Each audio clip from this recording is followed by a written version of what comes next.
Pessoal, bom dia! Hoje a gente vai continuar nossa aula de psicomotricidade. A gente ainda tá falando de elementos psicomotores. E eu trouxe uma frase que vai falar muito sobre como um atraso nos elementos psicomotores vai gerar uma série de outros impactos cognitivos no desenvolvimento da criança. Para uma criança aprender a ler, é necessário que ela possua domínio no ritmo, uma sucessão de sons no tempo, uma memorização auditiva, uma diferenciação de sons, um reconhecimento das frequências e da duração dos sons e das palavras. Eu gosto muito dessa frase porque fica muito nítido como é importante que seja feita a estimulação psicomotora na primeira infância e, na verdade, ao longo de toda a vida, para que, de fato, as pessoas consigam aprender e consigam se desenvolver a nível cognitivo. E muitas vezes, gente, a aprendizagem, entrada nesse universo da linguagem escrita e falada, é um acesso que não é tão fácil assim, ele não é tão natural assim. E hoje, uma demanda enorme que os psicólogos estão tendo, os psicopedagogos estão tendo, é esses atrasos escolares. Então, é muito importante que o psicomotricista, ou até mesmo o psicólogo que não é psicomotricista, esteja muito ciente da importância de você fazer a avaliação dos elementos psicomotores. O que é que eu digo, o que é que eu faço na minha prática? Sempre antes, dos itens que compõem a minha anamnese é uma avaliação psicomotora. A gente vai avaliar, né, como é que está o tônus dessa criança. A gente vai avaliar como é que está a equilibração dessas crianças. A gente vai avaliar como é que está a questão da lateralidade. Então, eu crio um scriptzinho e com jogos, brincadeiras e atividades, que essas atividades me ajudam a avaliar como é que está a psicomotricidade. Porque aí eu já faço um plano e a partir desse plano eu vou orientando o que é que precisa ser estimulado do ponto de vista psicomotor, para que depois eu possa traçar um plano e um projeto mais cognitivo para essa criança ser desenvolvida.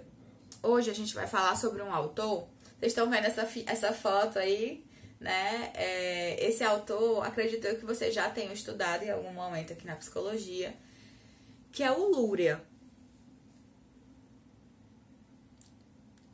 Luria, gente, é um autor, ele é russo, ele é contemporâneo de Vygotsky. Se eu não me engano, o Luria, ele foi aluno de Vygotsky. E juntos, eles desenvolveram diversas teorias, em especial uma que a gente ouve muito pouco falar aqui no Brasil, chama defectologia. Alguém já ouviu falar? Essa teoria, gente, ela vai estudar exatamente pessoas que têm hoje o que a gente vai chamar de portadores de algum tipo de deficiência.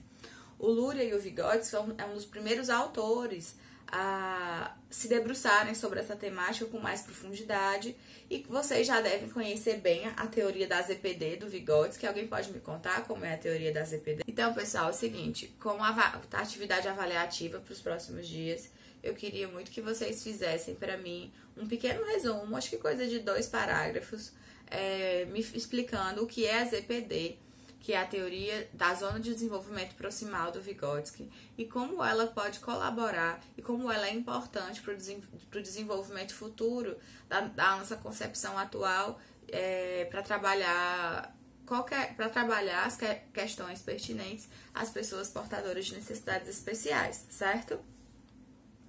Uma outra coisa que Luria vai ficar, na verdade, provavelmente vocês já devem ter ouvido falar ou estudado Luria por um outro conceito dele que é muito importante, que é a neuropsicologia. Luria é considerado um dos pais da neuropsicologia moderna.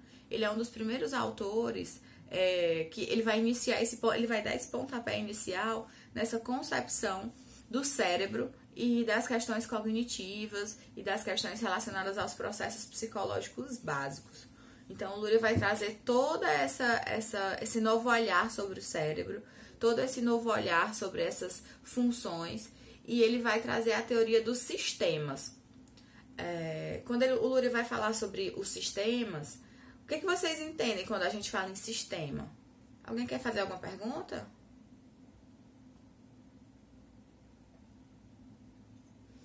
Pronto. E o que é que... Deixa eu ver. O que o bebê, quando ele nasce, ele tá ali, ainda está desenvolvendo a primeira unidade. O nosso cérebro, ele vai se desenvolver muito, em especial nos 2 primeiros anos de vida. O nosso cérebro, ele cresce, se eu não me engano, de 3 a 4 vezes o tamanho que a gente nasce. E, em geral, o nosso cérebro de criança, de bebê, isso aqui é um desenho bem mal feito de um cérebro, mas a ideia como é que se diz? Didaticamente eu mostrar pra vocês que quando a gente é bebê, a parte mais importante do nosso cérebro, a que mais vai trabalhar é essa região, porque as outras regiões que eu vou já mostrar pra vocês ainda estão amadurecendo. Então, nessa região, em geral, você vai ter envolvido a medula, o tronco cerebral, o cerebelo, algumas estruturas talâmicas. Em geral, os sistemas que vão estar mais envolvidos nessa época da nossa vida é a formação reticular, os sistemas vestibulares e proprioceptivos. Quando a gente escuta esse termo, né, vestibular, proprioceptivos, em geral eles estão falando das nossas, como é que eu posso dizer, das nossas relações, das nossas questões em relação à sobrevivência. Quando a gente nasce, o que o nosso organismo mais se preocupa é em sobreviver. Então, a gente está preocupado com fome, com sono, basicamente isso, né? Ir ao banheiro, né? O bebezinho ali, ele basicamente está tentando sobreviver com essas funções. E, em geral, Mas ele não conseguiu entrar.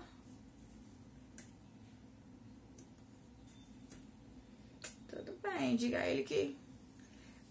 Ele pegou o link lá no grupo.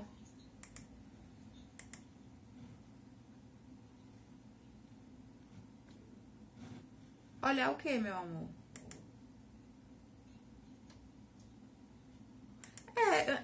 Eu realmente... Então, pessoal, essa região do cérebro, em geral, ela vai ser responsável pela tonicidade e pela equilibração, tá? A primeira unidade funcional, lembrando que eu estou usando esse exemplo do bebê, vou usar daqui a pouco do adolescente, do adulto, mas que nós, adultos, em geral, nós temos as 3 unidades funcionais, que todas elas trabalham ao mesmo tempo, elas se complementam, tá bom? Essa divisão, ela é bem didática. Então, nessa primeira unidade, em geral, vai trabalhar a questão da atenção, do sono, da seleção, da regulação, da ativação, da vigilância, da inibição, da integração sensorial. Então, por isso que a gente destaca como se fosse a parte mais importante na primeira infância, certo? A nossa segunda unidade funcional, aí eu vou demarcar aqui, vou botar bem aqui um I de infância e vou botar bem aqui um A de adolescência, AD de adolescência, certo? Na nossa adolescência, outras regiões do cérebro elas já estarão mais amadurecidas. Ao longo de toda a nossa vida, o nosso cérebro ele vai se desenvolvendo e vai criando novas conexões cerebrais, vai se fortalecendo. Essas conexões vão ficando mais fortes. Então, eu vou destacar para vocês a segunda unidade funcional de Luria, que é a unidade responsável pela análise e pelo armazenamento das informações. O bebê, por exemplo, ele está aprendendo, ele está sempre aprendendo, mas não tão rápido e não tão eficientemente quanto uma criança, já na terceira infância, e um adolescente. Em geral, as áreas associadas nessa parte do cérebro são as áreas associativas corticais e alguns centros associativos posteriores, né? A pessoa já consegue trabalhar a questão da associação. As áreas mais envolvidas na segunda unidade funcional são o córtex cerebral, os hemisférios cerebrais, lóbulo parietal, os lóbulos, né? Parietal, occipital, temporal. E que já vai envolver uma série de outras questões sensoriais. Em geral, os fatores motores relacionados a essa segunda parte do cérebro é a lateralização, a noção de corpo e a estruturação espaço-temporal. Vocês lembram, por exemplo, que o bebê, quando ele nasce, ele não consegue perceber que ele é um ser diferenciado da mãe. Até os 9 meses, se eu não me engano, acho que é mais ou menos com 9 meses que o bebê vai descobrir que ele e a mãe são pessoas separadas. Porque a segunda unidade ainda não está madura o suficiente para ele conseguir fazer essa divisão e essa separação. Então, e qual a importância e a função nesse nível psicomotor, né? É nessa segunda unidade que é responsável pela análise e pela síntese sensorial, a capacidade de perceber, de separar as questões sensoriais, a questão da organização espacial e temporal, simbolização esquemática, né? Você conseguir aprender, porque a gente aprende através de símbolos e signos, a questão do armazenamento, da integração perceptiva e a elaboração das questões visuais que a gente vai vendo. Então, em geral, a gente fala aí na questão da adolescência.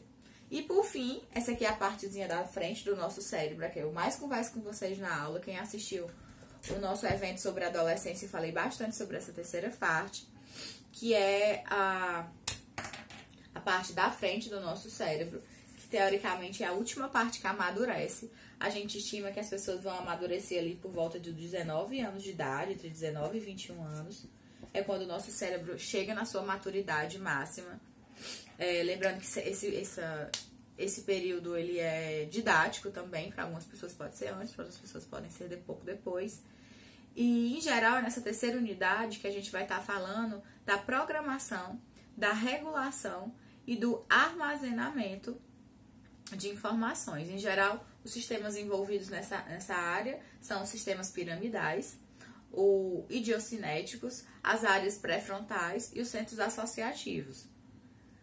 As áreas do cérebro envolvidas nisso é o córtex motor, o córtex psicomotor, que vocês vão estudar, se eu não me engano, agora nessa próxima unidade, com o AVA, e os lóbulos frontais.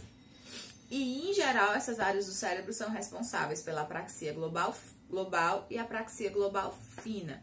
É por isso que, principalmente nessa parte, que eu digo que esse esquemazinho que eu tô fazendo para vocês é teórico. A criança, já desde pequena, já começa a apresentar essa questão da apraxia global e da apraxia fina.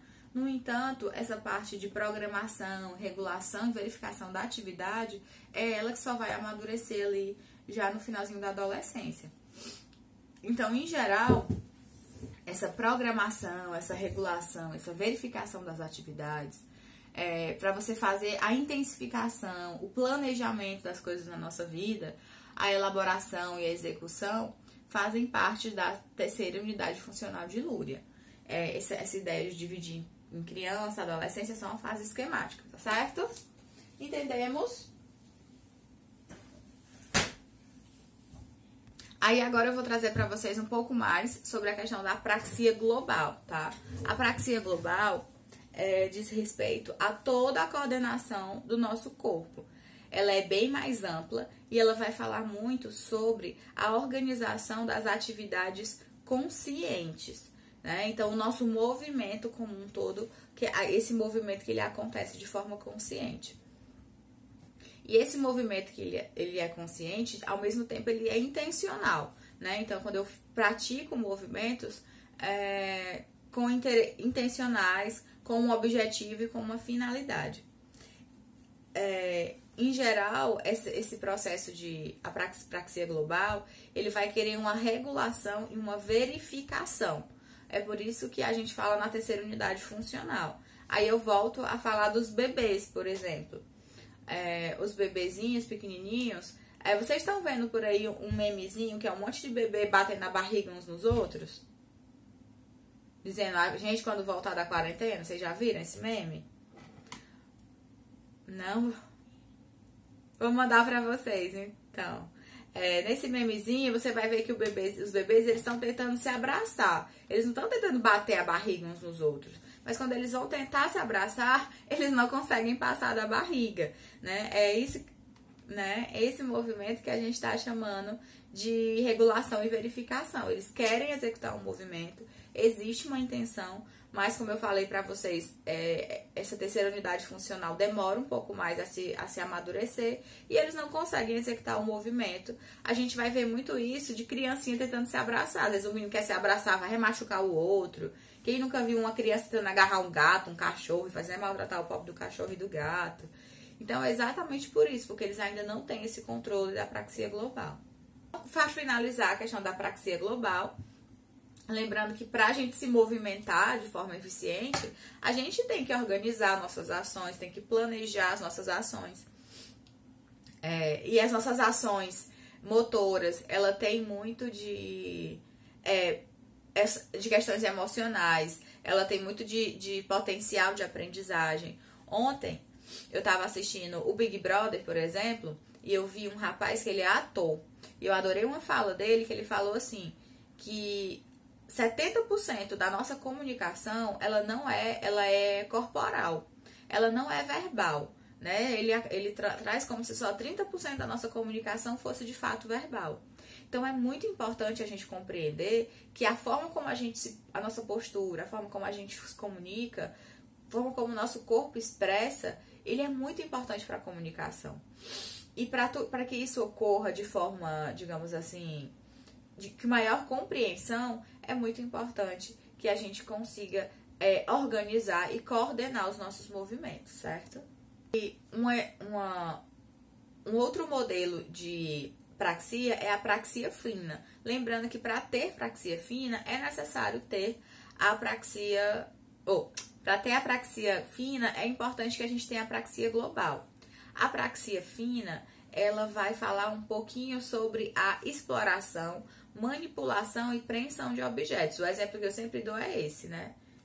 Minha praxia fina é bem mais ou menos, mas enfim. Pra vocês verem, estão vendo eu mexendo na caneta? Ou então escrevendo, né, gente? É uma praxia fina muito comum. Reza a lenda que nós somos os únicos animais que têm esse movimento de praxia fina. E dizem que ele foi muito importante para a nossa evolução da espécie. Graças a eles a gente conseguiu fazer os instrumentos, a gente conseguiu fazer faca, conseguiu fazer fogo. E isso fez com que a gente evoluísse como civilização. Então, muito do que nós temos hoje, o celular, o computador, a aula online, se deve ao fato de o homem ter conseguido lá na pré-história fazer pequenos movimentos suaves, e a gente conseguisse fazer objetos muito mais precisos. Em geral, para a praxia poder ocorrer, o cérebro ele vai integrar, processar e elaborar uma série de informações, que vai estabelecer planos, programas e formas de controle consciente de ação. Então, em geral, é uma ação que ela é direcionada, tem um objetivo, que tem começo, meio e fim, e isso é muito rico, né? E, em geral, a praxia fina ela vai estar diretamente relacionada à precisão dos movimentos das mãos e dos dedos, certo? Então, aí eu tenho uma pergunta para vocês. Por que a gente relaciona a psicomotricidade para otimizar os resultados de potencial de... Pessoal, então vai ser a segunda parte do trabalho para a próxima semana. Trazer um texto de até 3 parágrafos explicando por que a psicomotricidade ela é adequada para otimizar os potenciais de aprendizagem, certo? Vamos começar a falar agora sobre a brincadeira, sobre o jogo psicomotor. Vocês lembram quais eram as brincadeiras favoritas de vocês quando vocês eram criança? É uma coisa interessante quando a gente fala de brincadeira, e a gente fala de celular também, eu acho que é importante destacar, é que a escola, o Luiz comentou que a escola geralmente é o único lugar que as crianças têm para brincar. E infelizmente as escolas, nesse momento que a gente está vivendo, elas estão cada vez mais evitando brincadeiras mais animadas, com medo da criança cair, se machucar, se arranhar, que é uma coisa natural da infância, mas muitas vezes os pais que estão pagando a mensalidade não acham que tem que pegar seu filho arranhado ou machucado. Então as escolas estão tirando os brinquedos mais, digamos, radicais para uma criança, estão tirando as brincadeiras mais consideradas perigosas, exatamente por conta disso, né? Desse medo dessa criança se machucar. E isso faz com que essas crianças se exponham muito pouco, né? As brincadeiras que vocês trouxeram, bola, carimba, pega-pega, baladeira, brincar de jogar raia, jogar bila, jogar bola, são brincadeiras que naturalmente a criança pode cair, se arranhar. E hoje em dia, além dessa questão do celular, a gente também tem pais com muito medo das crianças se machucarem. Claro que a gente não quer que as crianças se machuquem, né? Claro que a gente tem ali um limite do que é aceitável, do que não é aceitável. Mas, infelizmente, essa super proteção que muitas vezes é dada pelas famílias e reproduzida pelas escolas fazem com que as crianças sejam inibidas de fazer essas atividades que levem mais emoção, que levem mais movimento. Uma coisa que eu sempre digo para os pais quando eles entram em processo terapêutico, né, para a criança, eles estão muito ansiosos, querendo saber o diagnóstico, o prognóstico. Eu sempre digo, gente, não importa.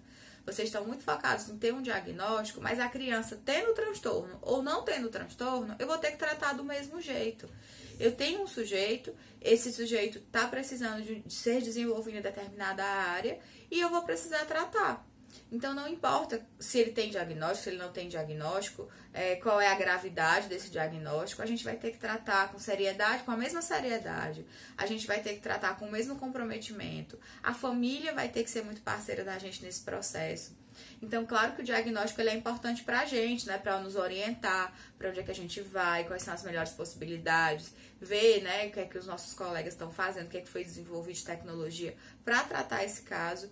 Mas lembrando que o diagnóstico, ele não pode ser um lugar que você chegue e diga, pronto, o menino tem TDAH, ele não vai prestar atenção e pronto. Muito pelo contrário, o diagnóstico tem que ser uma coisa para nos orientar para a melhor qualidade de vida. Mas muitas vezes as famílias pegam o diagnóstico e tratam como se fosse o pronto, é isso e acabou. E não pode ser assim, a gente não pode se nortear pelo diagnóstico para desistir da criança. Não, ele tem esse transtorno, então ele não pode fazer nada, ele não pode aprender. Então, eu acho que essa dobradinha de ZPD e potenciais de aprendizagem vai ser muito importante para vocês fazerem essa leitura e desenvolverem esse texto, tá? Acho que vocês sabem, todo mundo sabe que adoro brincar, que eu acho que a brincadeira é um processo super importante para o nosso desenvolvimento, não só infantil. Eu bato muito na tecla de que muitas vezes a gente acha que a brincadeira só é coisa de criança e não é. Acho que nesse momento de isolamento social, né, eu penso, poxa, se as pessoas soubessem brincar mais, né, se elas soubessem como é prazeroso, se elas soubessem como desenvolve a cabeça, se elas soubessem quanto desenvolve a cognição, elas brincariam muito mais, elas fariam isso como um investimento, né? Eu considero você brincar um investimento para a sua saúde mental, para o desenvolvimento cognitivo. Quando eu trabalhei durante alguns anos com idosos. Claro que a gente tem que ter cuidado para não parecer ofensivo, né? Tem muita gente que trata idoso como se fosse criança e não é. Mas trazer algumas brincadeiras, trazer de forma lúdica determinados exercícios, que é uma das coisas que eu mais trabalho no meu projeto de extensão, você transformar aquilo que antigamente era um teste, que era uma avaliação, numa forma lúdica, de uma forma atrativa, interessante, que desperte na pessoa vontade. Um dos meus autores favoritos, né, Piaget, Vygotsky, Vallon, eles vão falar muito sobre essa questão de que eu preciso que a pessoa se interesse, né? Eu preciso motivar as pessoas. E para eu motivar as pessoas, pelo menos eu gosto muito de usar esse recurso lúdico, que é do jogo, que é da brincadeira. E uma coisa bacana da brincadeira, como a brincadeira, nesse primeiro momento da infância, ela é estruturante para o nosso desenvolvimento, é o fato das crianças não brincarem só daquilo que elas gostam. Elas também brincam, elas também mexem com conteúdos difíceis, né? Com conteúdos que trazem sofrimento. É por isso que a gente consegue trabalhar no consultório e acessar o sofrimento das crianças através da brincadeira. Eu vou trazer esse exemplo para vocês que vai tentar explicar um pouco dos dois primeiros tópicos dos slides, né? Quando eu digo que a criança, ela não brinca só de conteúdos prazerosos, assim como a brincadeira, o jogo, ele é um pivô entre o real e o imaginário. Uma época, quando eu era estudante igual a vocês, eu estagiei no Peter Pan. Acho que vocês já devem ter ouvido falar, que é uma associação que tem aqui em Fortaleza, que faz um trabalho muito bonito, muito grande. Gente, quando eu estagiei no Peter Pan, o Peter Pan era só um corredor. Hoje o Peter Pan é um hospital, é uma ala inteira do hospital, né? Então, assim, era um corredorzinho na minha época. Eu lembro que a parte que as crianças faziam como é que se chama? Faziam a quimioterapia, era bem as cadeirinhas. Eu lembro que era bem bonitinho, assim. Eles faziam, tipo, acho que era Peter Pan, se eu não me engano. A salinha e tal. Mas era bem pequenininho, era um corredorzinho só. E eu lembro, isso me marcou muito, que um dia eu cheguei, eu ficava na brinquedoteca, tinha sala, era só um corredorzinho, tinha umas 3, 4 salas só. E aí eu cheguei, fui pra brinquedoteca, e aí as crianças estavam brincando de dar injeção. elas estavam lá, eu vou te dar, e falava o nome dos remédios que eles tomavam, os nomes difíceis, aí a outra criança ficava, ai, tá doendo muito, para, isso dói, né? E eu lembro que eu achei muita graça, porque a gente que era estagiário, a gente ficava muito constrangido, sabe? Em falar sobre determinados assuntos, né? A gente ficava assim, poxa, será que essa criança tá entendendo o que tá acontecendo? Será que ele sabe, né, que isso é grave? E eles lá brincando, de boa, achando graça, mangando dos outros, sabe? E a gente percebe como a brincadeira ajuda nesse processo de ansiedade, né? Como a brincadeira ajuda você se apropriar desse real. Era muito bonitinho ver eles lá brincando de médico ou brincando de paciente também, porque muitos... sempre tinha o médico e sempre tinha o paciente.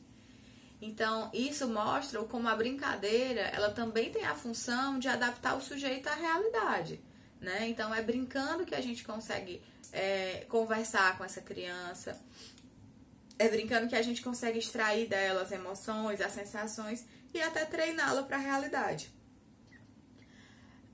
E nesse espaço da brincadeira, do lúdico, do teatro, que também gosto muito, quem é meu aluno sabe que eu sou psicodramatista, então a história do teatro é muito forte na minha formação. Exercitar isso na brincadeira, exercitar isso no teatro vai permitir que a criança faça exatamente aquilo que a Rosa falou, que se autoafirme, né? Que ela vá construindo a sua identidade, ela vá tomando para si, né, domínio da situação, domínio de si mesmo, autoconhecimento, e vá conseguindo ser mais preciso, né, nos seus desejos, vá conseguindo ser mais preciso nas suas necessidades. Então a brincadeira, ela é um processo que vai trazer muito enriquecimento, né, que vai trazer e vai despertar muitas possibilidades. E não só do ponto de vista cognitivo, acho que todos os exemplos que eu dei são exemplos muito, né, de processos psicológicos básicos, tô falando muito a nível cognitivo, superior, digamos assim. Mas a brincadeira, ela é muito estruturante do ponto de vista da formação motora. Acho que o Ramon trouxe um exemplo. Você imagina como é que vai se desenvolver a nível motor uma criança que não corre. Uma criança que não pode sair por aí pegando os objetos. Uma criança que não pode subir numa árvore ou subir numa coisa imitando uma árvore, né? Então, assim, a brincadeira, a atividade, ela é muito importante para o desenvolvimento motor. Vocês vão ver isso no AVA agora, se eu não me engano, na unidade 3. Para esse desenvolvimento motor acontecer, além de uma série de questões biológicas, né, uma predisposição química, fisiológica, também tem que ter estimulação. O estímulo, gente, é uma das coisas mais importantes para o desenvolvimento humano. Então, a gente precisa estimular essas crianças, seja através do jogo, seja através da brincadeira, com atividades estruturadas, com atividades não estruturadas. Então, todo o processo da brincadeira e da imaginação, ela é extremamente importante para o desenvolvimento dessa criança. Na próxima aula, a gente vai começar com vocês apresentando o trabalho, tá certo? Nesse primeiro momento. Em seguida, eu vou continuar com os slides. A gente vai falar sobre educação psicomotora, sobre reeducação psicomotora e sobre a educação psicomotora e a terapia psicomotora.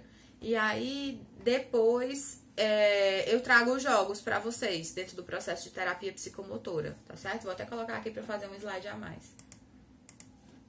Certo? Gostei também.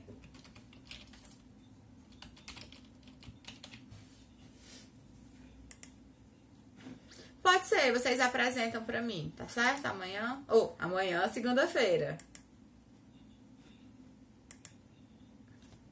Isso. Pode ser? E aí, quem não tiver ao vivo, porque eu sei que tem muita gente assistindo online também, pela quantidade de pessoas, vai me mandar por e-mail, tá bom?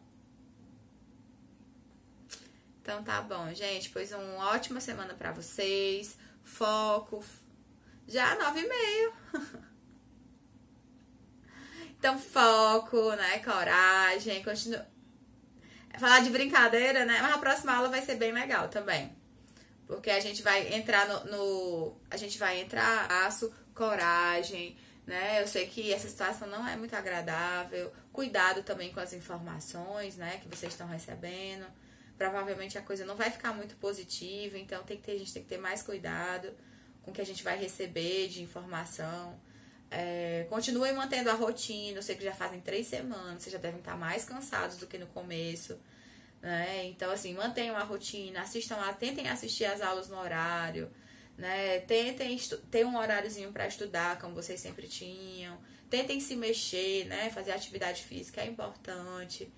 Tentem manter contato. Agora, na 3ª semana, ninguém liga mais pra ninguém mais faz conferência. Não percam isso, é muito importante manter esse contato físico, né? O contato físico não, né? Manter esse contato virtual, para que a gente não deixe as emoções se alterarem muito. Se vocês não estiverem bem, peçam ajuda, né? Procurem um profissional, ou então procurem um amigo que possa ouvir vocês. Nesse momento que a gente está entrando aí da quarentena, é muito importante que a gente lembre-se que a gente é bem mais forte se a gente estiver juntos, tá certo? E qualquer coisa, eu tô aqui no WhatsApp, pode me chamar no privado também, tá? Nada, gente.